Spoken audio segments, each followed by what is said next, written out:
ಇನ್ನು ಕಾರಿಗೆ ಬೆಂಕಿ ತಗಲಿ ವ್ಯಕ್ತಿ ಸಜೀವವಾಗಿ ದಹನ ಆಗಿರುವಂತಹ ಪ್ರಕರಣಕ್ಕೆ ಈಗ ಬಿಗ್ ಟ್ವಿಸ್ಟ್ ಸಿಕ್ಕಿದೆ.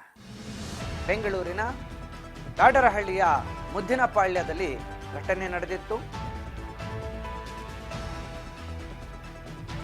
ಸದ್ಯ ಇದು ಬೆಂಕಿ ಅವಘಡ ಅಲ್ಲ, ಇದು ಆತ್ಮಹತ್ಯೆ ಅಂತ ಹೇಳಿ ಪೊಲೀಸರಿಗೆ ತನಿಖೆಯ ಸಂದರ್ಭದಲ್ಲಿ ಗೊತ್ತಾಗಿದೆ.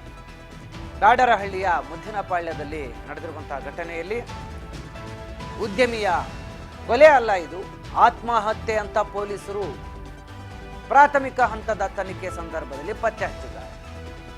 ನಾಗರಭಾವಿ 2ನೇ ಹಂತದ ನಿವಾಸಿ ಪ್ರದೀಪ್ 42 ವರ್ಷದ ವ್ಯಕ್ತಿ ಮೃತ ದುರ್ದೈವಿ.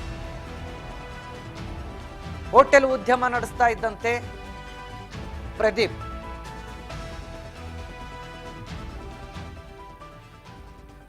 ನಾಗರಭಾವಿಯ 2ನೇ ಹಂತದ ನಿವಾಸಿ ಪ್ರದೀಪ್ ಹೋಟೆಲ್ ಉದ್ಯಮವನ್ನು ನಡೆಸ್ತಾ ಇದ್ರ.